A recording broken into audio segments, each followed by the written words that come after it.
duduk mendengarkan perkataan tausiah. Kemudian Assalamualaikum warahmatullahi wabarakatuh. Bismillahirrahmanirrahim. Assalamualaikum warahmatullahi wabarakatuh. Hamdan wa syukran lillah, salatu wassalamu ala Rasulillah, amma ba'du. Berkaitan dan urus yang saya muliakan, jamaah salat subuh yang Allah cintai. Ini kau bingung bagaimana?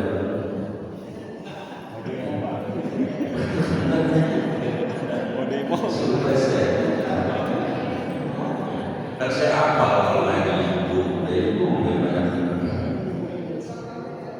Mohon izin pagi ini saya menyampaikan topik atau tema Situn, ada 6 minal istiqmal daripada menjajah di hayatil mukmin pada kehidupan orang beriman.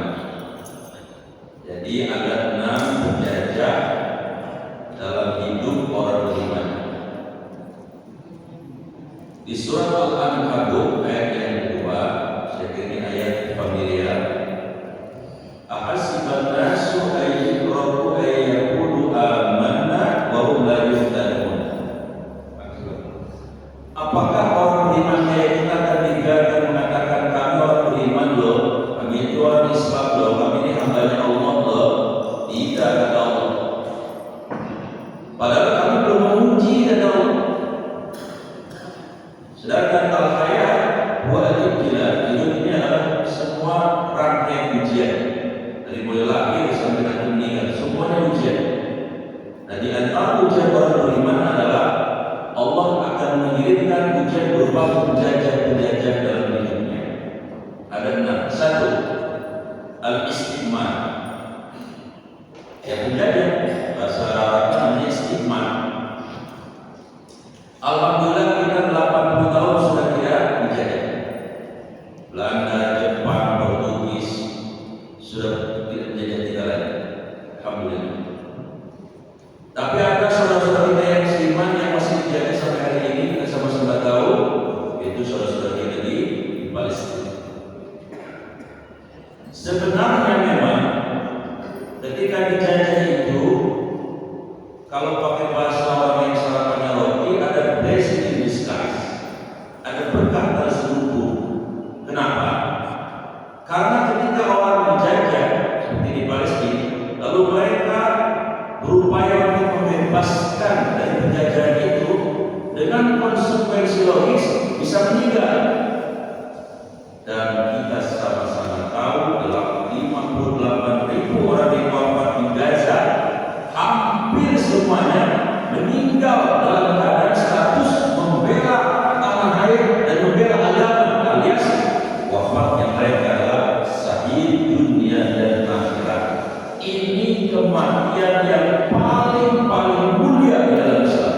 Artinya orang Palestina adalah orang yang paling beruntung sekali. Jangan lihat seadanya pada putus jangan itu macam seuprit, tapi mereka orang-orang ini yang memperjuangkan agama dan tanah airnya dijajah ketika meninggal. Apa kata Allah di surat Al-Baqarah 154? Wa la taqulu liman yuqtalu fi sabilillahi amwat bal ahya walakin la tashkurun. Jangan kalian katakan orang Palestina itu mati. Tidak, kata Allah. Bal akan tetapi ahya, mereka itu hidup. Walakin la tashkurun, cuma kita yang di bumi ini tidak merasakan bagaimana hidupnya mereka. Imam Ibnu Katsir langsung menafsirkan ayat ini dengan tafsir yang luar biasa. Kalau kita orang konvensional, orang biasa, kalau mati di mana? Ruhnya. Jadi saya tanya kepada jauh berdoa apa ya? Kalau kita orang biasa mati, ruhnya di mana? Belum diartikan kita. Oh iya, saya lupa orang sendiri rendah hati semua Pak sebenarnya. Oh iya, sebetulnya sudah bisa jawabnya, cuma rendah hati semua ya. Saya lupa ini. Kalau kita orang biasa, ketika sudah lepas ruhnya, Allah kemudian letakkan, Allah akan mengumpulkan di sebuah alam yang bernama barzah. Barzah artinya dinding pemisah antara alam dunia dan alam akhirat. Apa buktinya? Surah Al-Mu'minun ayat 99 sampai 100. Hatta sehingga telah datang ahaduhumul maut, kematian menimpa mereka, menimpa manusia. Qala, ketika mereka sudah dimatikan oleh Allah, satu dari mereka berkata, Rabbi, Tuhanku, irji'un, pulangkan saya ke dunia lagi Tuhan. Pulangkan saya ke Pondok Jagung, ke Jepang, ke Rawabuntu, ke Kunciran Bojong. Tidak begitu. La'alli a'malu shalihan fima taraktu. Kalau aku dipulangkan ke bumi ini, aku akan jadi orang baik. Kalau yang kafir akan jadi Islam, yang Islam akan jadi soleh. Kata Allah, kalla, tidak bisa begitu. Inna kalimatul waqa'idullah. Itu kan ngarang-ngarang kalian saja. Wa min waraihim barzahun ila yaumi yub'atsun. Bagaimana mungkin kalian sudah meletakkan di alam barzah, kok balik ke bumi lagi? Jadi kita kalau mati itu semua di alam barzah, ruh semua di alam barzah. Bahkan satu riwayat menjelaskan dari riwayat Muhammad, ruhnya orang beriman itu ada yang diizinkan untuk menjenguk keluarganya, khususnya di hari Kamis malam Jumat.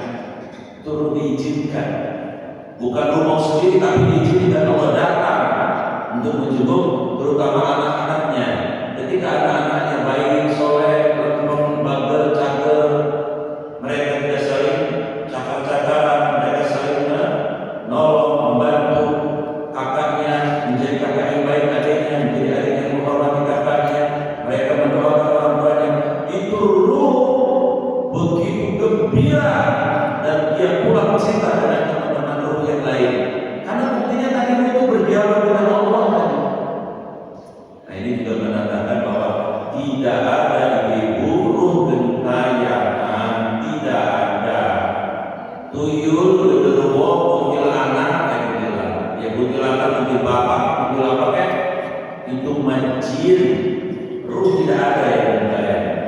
Tapi ruhnya orang yang tadi, ketika dia dijaga, dia mau melepaskan penjagaan dengan resiko dia mati, ruhnya diberikan hak eksklusif khusus, diletakkan di sebuah tempat yang disebutkan oleh Rasulullah, yaitu di tengkolok burung yang berwarna hijau, yang burung itu diizinkan dapat password untuk masuk ke surga tanpa kemudian dihalang-halangi oleh Allah.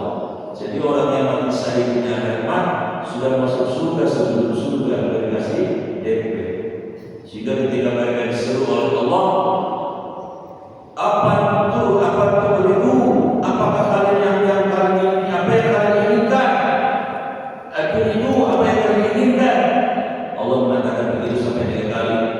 Jawabnya mereka, yakfi ya Rabb, cukup ya Rabb. Kami telah merasakan kenikmatan yang tiada tara. Tapi kalau ditanya terus sama Allah, mana itu apa yang kalian inginkan? Salah seorang mereka menjawab, ya Rabb, kami hanya ingin satu hal. Apa? Tolong sampaikan kepada saudara-saudaraku seiman yang ada di bumi agar mereka mempertahankan tanah airnya, berjuang demi agamanya, lalu mereka wafat seperti kami yang mendapatkan kenikmatan yang tidak tara ini. Sampaikan ya Rabb. Sampai begitu. Nah, jadi jamaah yang saya muliakan, penjajah fisik alhamdulillah Indonesia sudah kian memahami, tapi saudara-saudara kita sehingga di Palestina sampai hari ini masih mengalami. Tapi ada blessing in disguise, ada berkat terselubung karena mereka dijajah, maka mereka wafatnya wafat yang tertinggi derajatnya, yaitu syahid dunia dan akhirat. Bahkan surat Al-Fajr ayat yang ke-27 surat 89 itu asbabun nuzulnya itu tentang Hamzah, pamannya Nabi yang wafat di perang Uhud dan jantungnya dimakan oleh induk istrinya Musafir. Jadi ketika Pak Hamzah pamannya itu meninggal syahid, itu ruhnya ketika dicabut itu dengan bahasa yang indah, mencabutnya Allah. Kata Allah, Pak, ya ayyatuhan nafsul mutmainnah,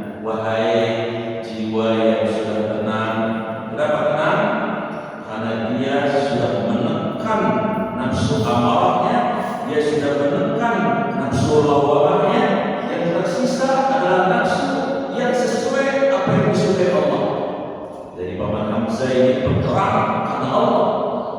Maka dipanggil ketika meninggal kepadanya, ya ayyatuhan nafsul mutmainnah, irji'i, kata Allah, pulang.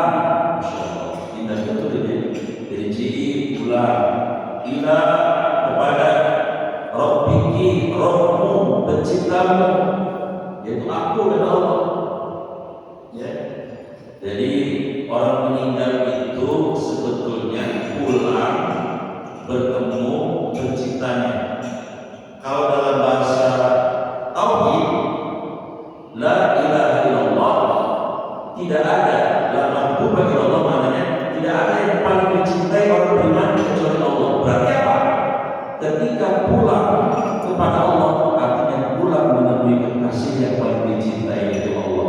Harusnya begitu idealnya. Idealnya begitu. Berarti kalau begitu orang mati mestinya senang. Kenapa? Ketemu kekasih. Ibu kalau meninggal senang nggak ya? Senang nggak? Wah, berarti nggak banyak ketemu kekasih. Emang ibu pernah merasakan nggak ketemu kekasih zaman waktu perawan? Deg-degan kan? Namanya kekasih ya. Siang malam diingat, jangankan hujan gerimis, kekasih minta dibeliin cilok hujan geledek, dijabanin. Kenapa? Kekasih. Kadang-kadang rumahnya minta tolong beliin mak bakso, hujan mah.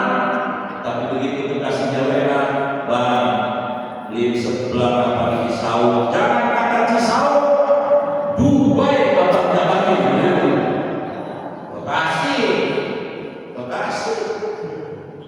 Makanya kalau orang beriman baru meninggal, itu mestinya senang, mestinya. Kira-kira bapak senang nggak kalau meninggal? Kayaknya senang. Gembira nggak? Kalau mau ketemu kasih kira-kira. Wah, iya. Memang kita sih semuanya kayaknya masih pada takut mati ya. Kenapa dia takut mati? Tangan kaki saya berlaku, ngurusin tangan. Nabi Ibrahim Pak, ketika ditanya sama masyarakat Israel, Nabi Israel kami masyarakat Israel datang, Assalamualaikum, Nabi Ibrahim, Waalaikumsalam. Bang Israel, ya, kagak saya ini ada apa? Begini, Nabi Ibrahim, saya diutus Allah, ngapain? Saya diminta untuk menyampaikan pesan kepada Anda. Apa pesannya? Anda mau dicabut nyawanya, kira-kira bagaimana? Ya Rasul, nawarin begitu. Jadi kalau orang bodoh jagungan, saya Israel, ya, ngapain? Saya mau mencabut nyawa bapak, kira-kira bapak bagaimana? Entah, enak baik, kan membunuh lagi.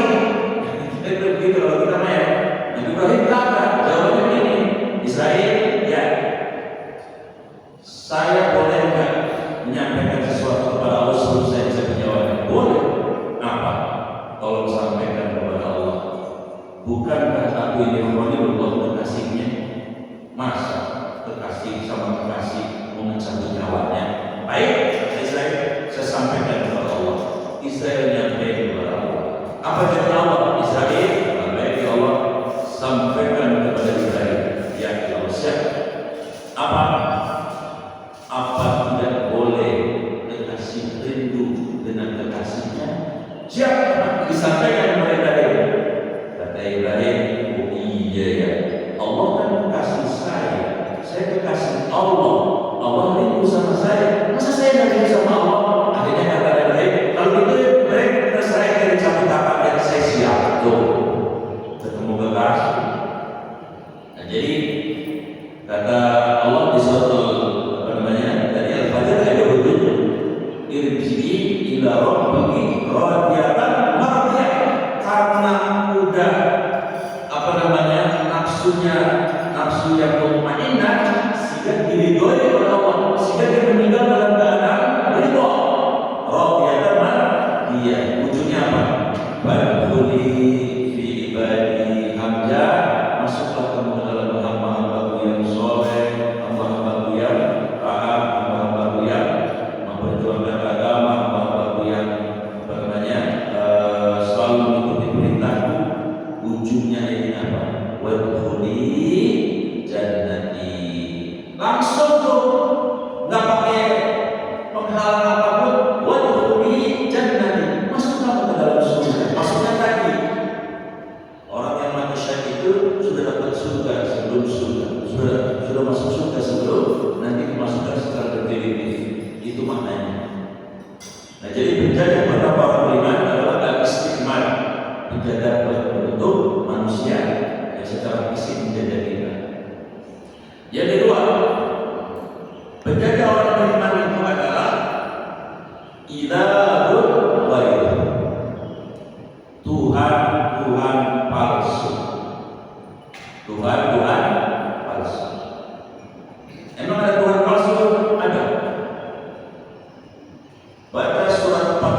yaitu Allah.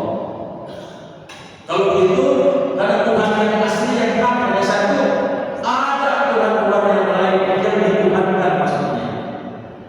Padahal tidak ada yang dituhankan, tapi dituhankan. Tuhan palsu namanya. Ini berbeda.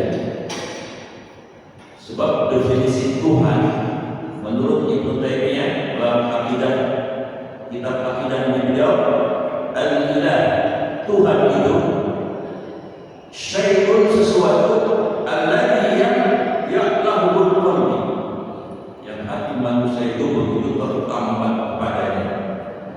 Bikulli hubin, lalu hati itu begitu mencintai ini Tuhan. Wa khaufin, lalu begitu takutnya kepadanya. Wa raja'in, dan begitu bersandar kepadanya. Itu Tuhan. Berarti apa sebenarnya?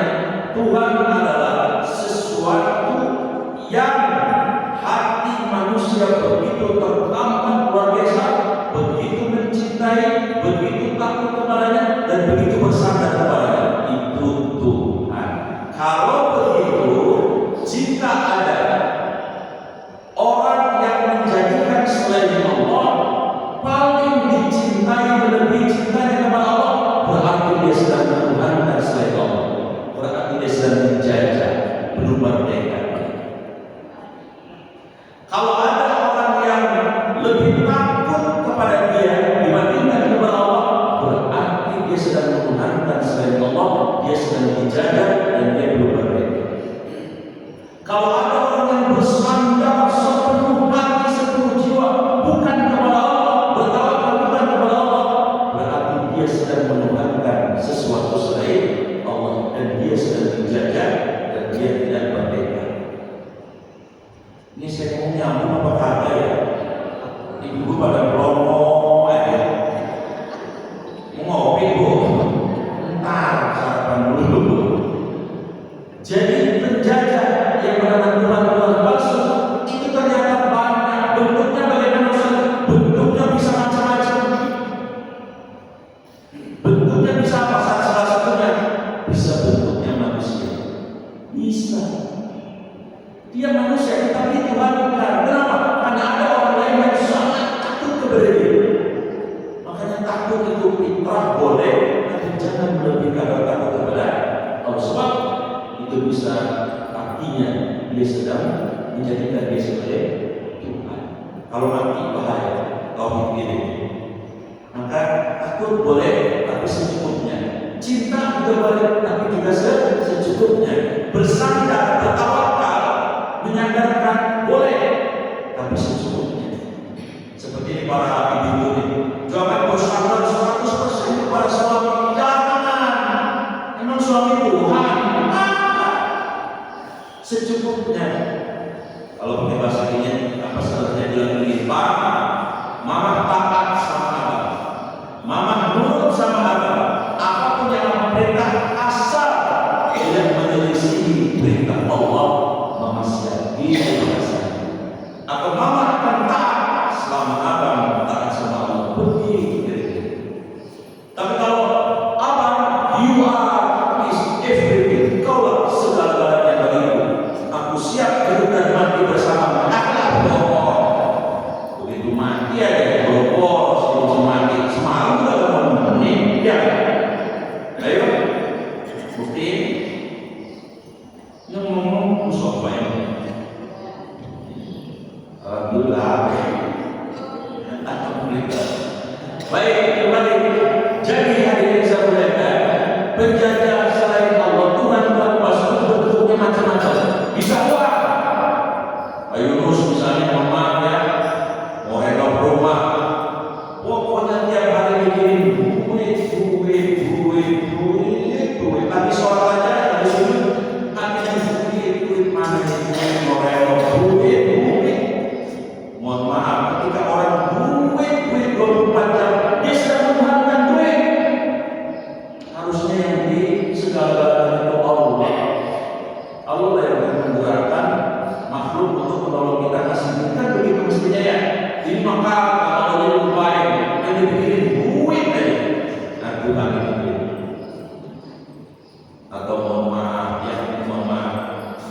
Kita boleh kok punya tokoh idola, boleh.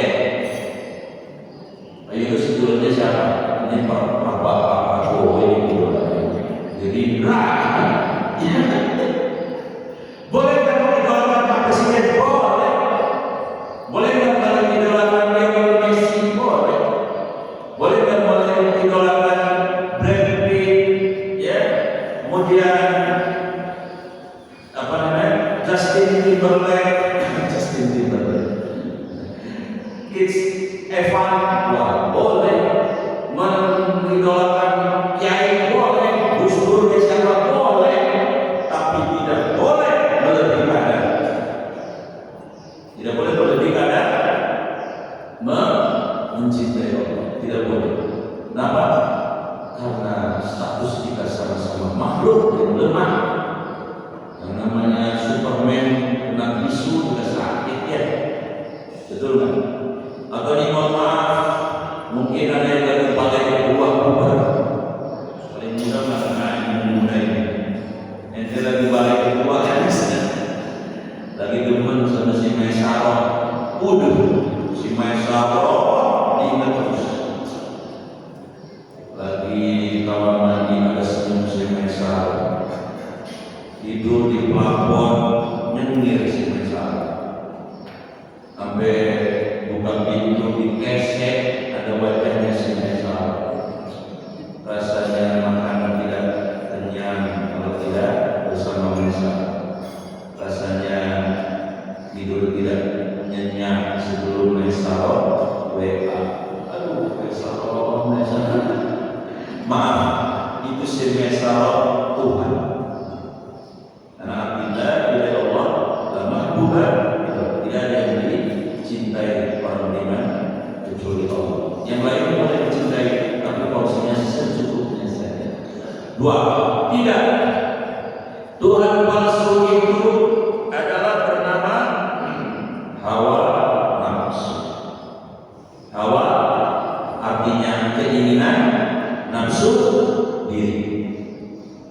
Di surat Yusuf 53, inna sesungguhnya nafsa keinginan diri ini telah benar-benar ammaratun menyuruh bisu yang tidak disukai Allah.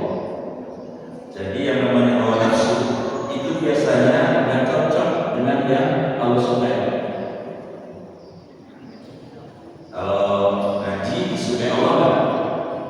Sukai. Manfaat dari kalau beliau bisa berdaya. Bahkan kita ngaji ini, insya Allah sudah dicatat ini sempurna bagi Allah pada cita ilmu. Dan itu lebih mahal dari dunia dan seluruh sini. Berarti bapak, ibu adalah lebih menjadi Allah daripada hawa nafsu. Tapi kalau ada yang, aduh hari minggu ini ngaji, begitu melihat pengumuman, ya Ustaz berorek enggak. Nah, berarti dia memilih hawa nafsu karena keinginan diri bukan keinginan Allah. Kalau dia memilih Allah, tak usah memilih siapa ustaz, yang sedang dari ilmu dan ujian. Dia sudah tahu. Jadi ketika kita memilih keinginan diri daripada keinginan Allah, pada saat itu la ilaha illallah kita sedang menjadikan keinginan diri itu sebagai Tuhan. Bentuknya keinginan diri. Dan banyak karena life is choice. Kita selalu akan ada dua pilihan, keinginan Allah, keinginan diri. Keinginan Allah, keinginan diri. Selalu begitu. Maka ketika kita memilih keinginan diri sendiri, Allah tidak sedang bermasalah. Tapi ketika kita memilih keinginan Allah, walaupun mungkin agak bagaimana gitu ya, misalnya malam-malam ketika bangun, kalau mengikuti keinginan diri yang kita bagaimana? Bangun, ke kamar mandi, buang air kecil, tidur, mandi, ya namanya keinginan diri. Apalagi masih muda. Tapi kalau mengikuti Allah, bangun, ke kamar mandi, wudhu, sujud. Nah, kata Allah, ini hambaku menuhankan aku. Dia memilih apa yang diinginkan daripada keinginan diri. Itu hawa nafsu, itu penjajah. Kalau diikuti, itu yang ketiga. Yang kedua, yang keempat, penjajah orang beriman itu bernama setan. Bernama setan. Itu penjajah. Bahkan penjajah ini 24 jam menjajah kita. Di mana dia menjajahnya? Alladzi yuwaswisu fi fi di dalam sudurin nas, di dalam kita.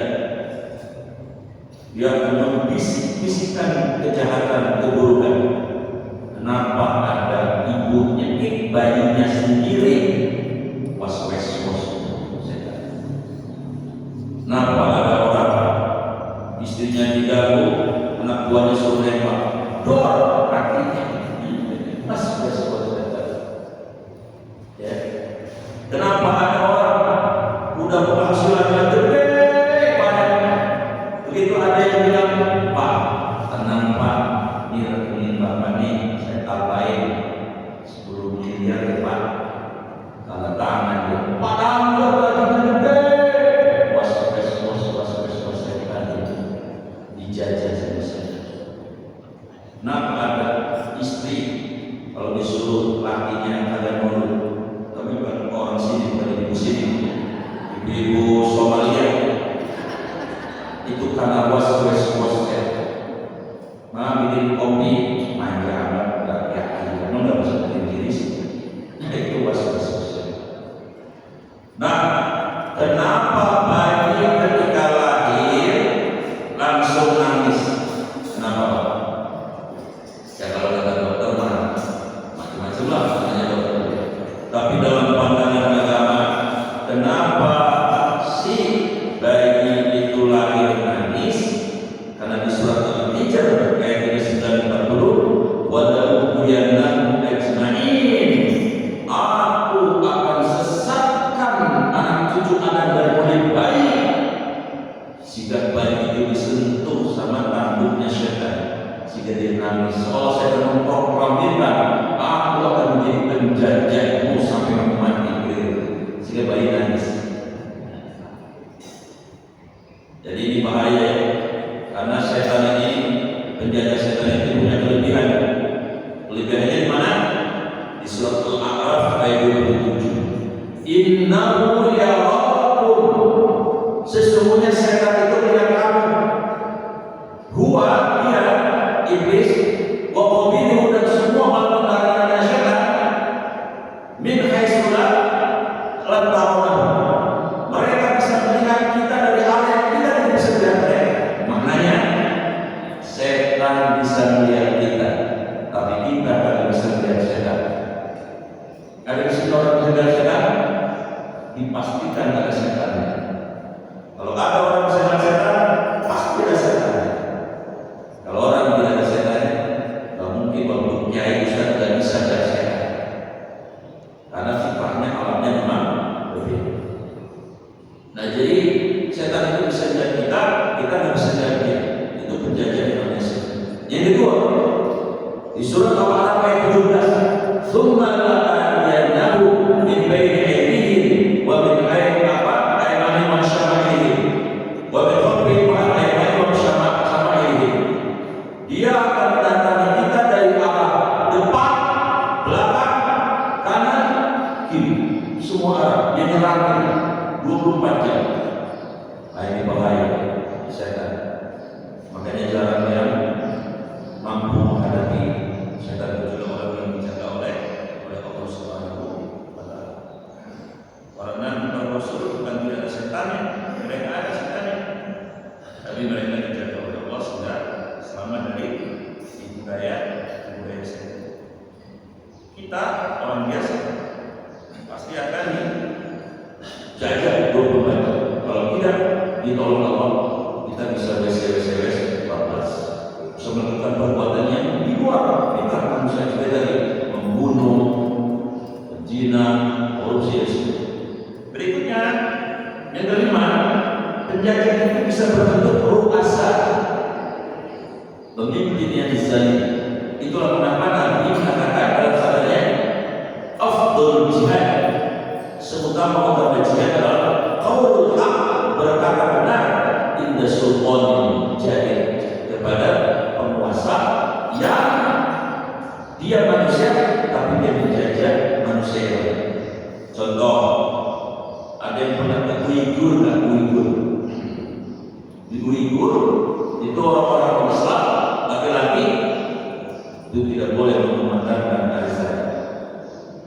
Tapi sekarang sudah boleh. Tidak boleh juga puasa, kelihatan puasa.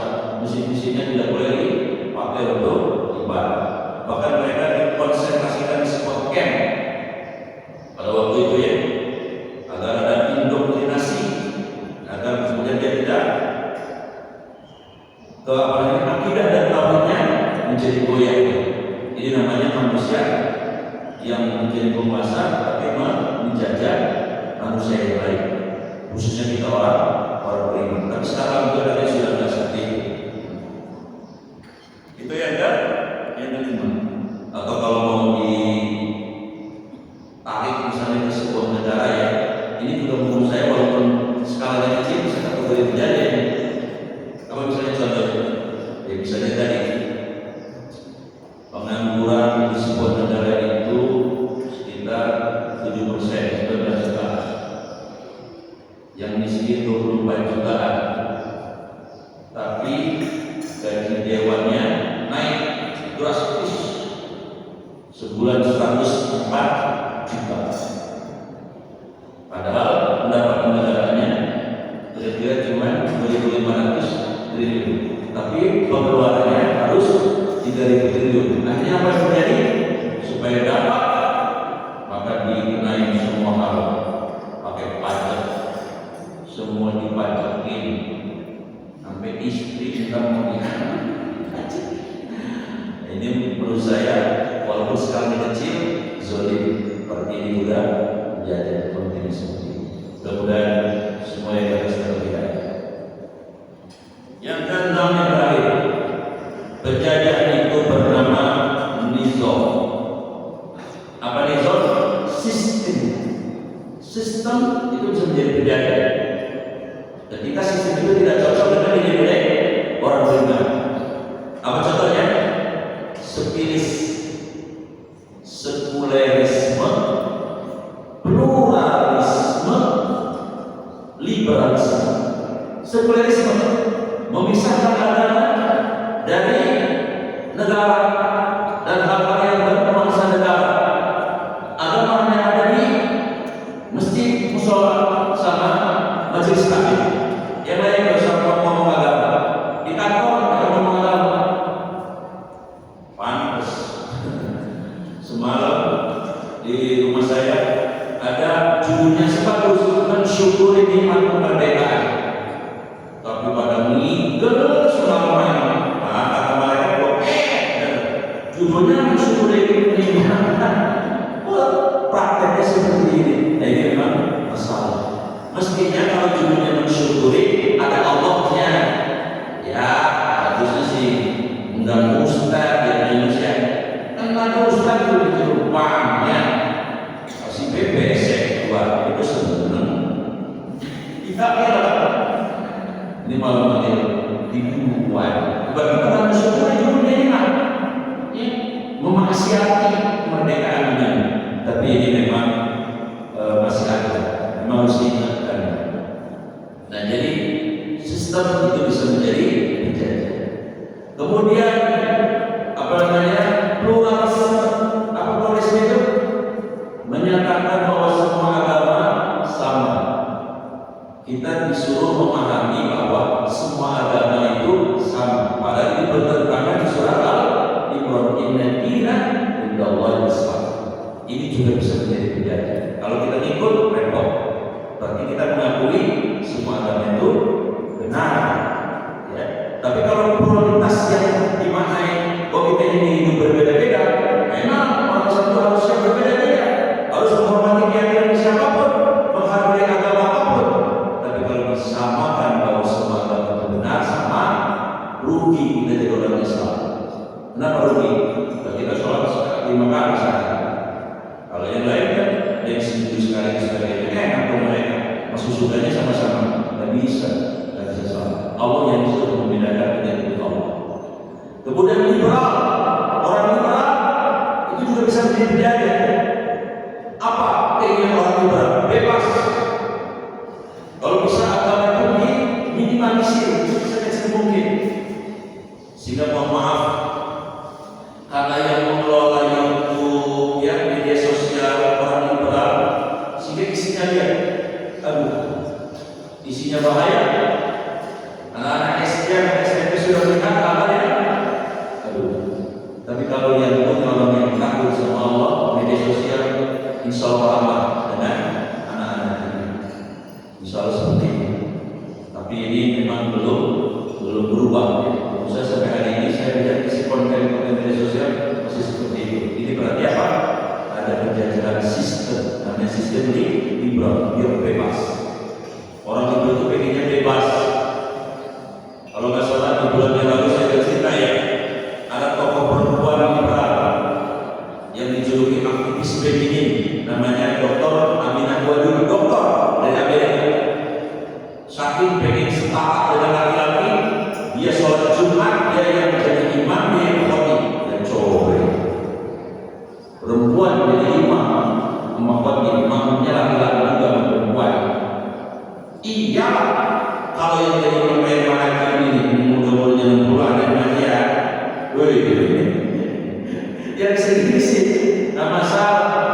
Tapi kalau imam sholatnya aman dan manopo, wajib itu di depan sama wajib nur. Repot urusan. Jadi pengen kesetaraan.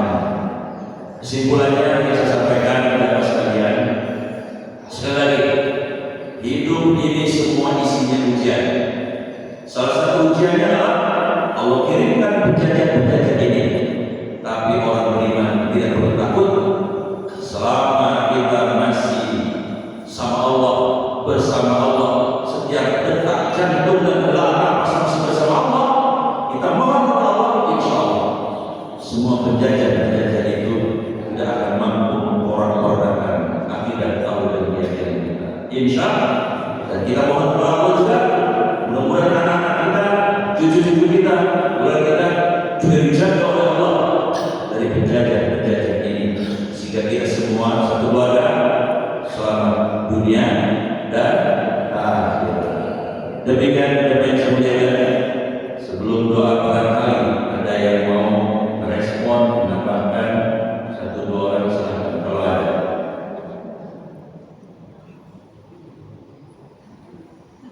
Iya, Pak Cini kalau belum. Silakan Pak Cini.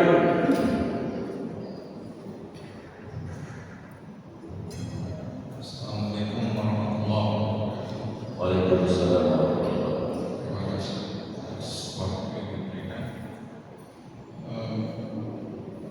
Menyimak tadi mengenai penjajah, pertama tadi mengenai Palestina. Iya, Pak. Jadi kalau melihat fenomena Israel dan Palestina ini, bagaimana menurut Islam tentang peristiwa tersebut? Karena pernah saya membaca bahwa indikator tanda-tanda kiamat kemenangan umat Islam terhadap manusia Yahudi, sampai dikatakan bahwa batu pun nanti akan berbicara. Iya. Bahwa agar nanti orang itu berbuat ini. Nah, apakah ini kita bisa berharap bahwa perang ini akan selesai di waktu dekat ini? Iya, baik. Yang kedua ada Oh, yang kedua. yang kedua selain mendengar antara istilah roh dan roh. Ruh dan roh. Apakah ini ada satu perbedaan dan di manakah tempat kedua istilah tersebut? Dan ini ada perbedaan Posisinya ya. posisinya. Baik. Waalaikumsalam warahmatullahi wabarakatuh. Kata Nabi, la taqumu saa'ah, kiamat tidak akan terjadi qabla sebelum 11 tanda kiamat besar ini sudah diturunkan Allah. Satu, betul. Karena ma'arqatul akbar, nanti akan terjadi perang akbar antara orang Islam dengan orang Yahudi di Isfahan, 70.000 itu yang jumlahnya. Tapi itu sudah menggunakan bukan perang yang kayak sekarang, tidak pakai senjata nuklir, Karena meteoroid itu sudah jatuh di bumi, maka semua energi lenyap. Maka itu perang terjadi adalah perang konvensional, perang yang seperti zaman Nabi itu. Ya. Nah, semua kekuatan di luar Islam bergabung dengan Yahudi, dan si kekuatan Yahudi tadi itu pemimpinnya nanti adalah Dajjal. Pemimpin kita orang Islam Imam Mahdi yang akan dibaiat di depan Ka'bah, seorang laki-laki yang bernama Muhammad, ayahnya Abdullah dari suku Quraisy, adalah dari keturunan sufinya Rasulullah SAW. Itu yang memimpin kita umat Islam. Kita juga akan dibantu oleh Nabi dan Isa. Tapi Nabi Isa bukan menjadi Nabi, tapi menjadi pengikutnya agama Rasulullah, sampai beliau mengatakan ketika disuruh jadi imam sholat subuh oleh Imam Mahdi, tidak, saya tidak pantas jadi imam, Anda oleh Imam Mahdi menjadi imam. Jadi betul, sekarang ini tanda-tandanya sudah mengarah, ya sudah mengarah, walaupun sekarang masih perangnya perang modern ya, tapi nanti akan mengarah menjadi kekuatan yang terkonsentrasi di sana. Orang Yahudi dan kekuatan Muslim akan konsentrasi di sana, dan kita orang Islam juga akan konsentrasi juga di Timur Tengah. Jadi kalau dikaitkan itu, jadi 11 tanggal berikutnya kalau itu sudah terjadi, itu seperti tasbih yang putus, akan satu-satu akan muncul. Ada dukhon, ada dabbah, ada binatang yang bisa berbicara, kemudian ada api, bola api yang dari arah selatan dari yang tersebut, terus sampai matahari menjadi terbitkan dari sebelah timur ya, kemudian Quran diangkat sampai 11. Itu betul tadi. Jadi sekarang kami sedang pakai transaksi KTP dan sekarang sudah kelihatan siapa nih. Ada orang Islam yang kemudian malah justru agak condong ada di Indonesia juga. Dan mungkin waktu peristiwa itu tiba-tiba ada orang-orang Indonesia datang ke Israel dan katanya dapat kompensasi uang 1,7 miliar. Masya Allah, di sini kita sedang bisa memprotes, dia malah datang. Jadi ini Allah semua punya skenario. Akan kelihatan nanti siapa yang membela umat Islam dan membela bercenderung kepada itu. Kemudian ruh di surat Al-Isra disebutkan yas'alunaka 'anil ruh. Mereka bertanya kepada Muhammad tentang perkara ruh. Qul, katakanlah wahai Muhammad kepada mereka yang bertanya, ar-ruhu min amri rabbi, kata Allah. Ruh itu urusanku, wa ma utitu min al-ilmi illa qalilan. Tidaklah manusia diberitahu masalah ilmu tentang ruh kecuali sangat sedikit. Jadi kalau bagi nanya ruh di mana? Waduh, saya di mana ruh ya? Yang jelas kalau menurut pemahaman yang sederhana, dari ujung kaki sampai ujung kepala ada ruhnya. Karena nanti ketika orang mencabut nyawanya tadi itu tidak langsung sekaligus, sedikit seperti Rasulullah mencabutnya. Ada dingin, nanti kakinya dingin, terus betisnya dingin, terus perutnya dingin, terus ini artinya bahwa di semua tubuh ini ada unsur ruhnya. Tapi hakikatnya ruh hanya Allah saja tahu. Adapun perbedaan ruh dan roh sama. Kalau ruh bahasa Arab, kalau roh bahasa Indonesia berbeda. Ya. Ada lagi? Pak ini biasanya nanya, nanti pas. Ada yang mau baik. Kalau tidak ada pertanyaan, mari supaya berkah pertemuan kami ini kita tutup dengan doa. Bismillahirrahmanirrahim. Alhamdulillahirabbil alamin. Allahumma shalli ala sayyidina Muhammad wa ala alihi washabbihi ajma'in. Ighfir lana ya Allah, ampuni dosa-dosa kami. Ampuni dosa-dosa kami ya Allah. Ampuni dosa ibu kami ya Allah. Ampuni dosa ayah kami ya Allah, baik yang masih hidup maupun yang sudah wafat. Ampuni juga dosa anak kami ya Allah, cucu-cucu kami ya Allah, kakak adik kami ya Allah, saudara-saudara kami, keluarga kami. Ampuni ya Allah dosa-dosa mereka. Warhamna ya Allah, saya dirahmati kami di dunia ini, saya dirahmati kami bila kami nanti dicabut nyawa ya Allah. Saya dirahmati kami ya Allah, bila kami nanti di alam barzakh, bila kami nanti dibangkitkan, bila kami nanti di padang mahsyar di atas titian sirat, dan bila kami diadili di yaumul hisab. Wajibna menutupi kekurangan-kekurangan kami, kelemahan-kelemahan kami, aib-aib kami.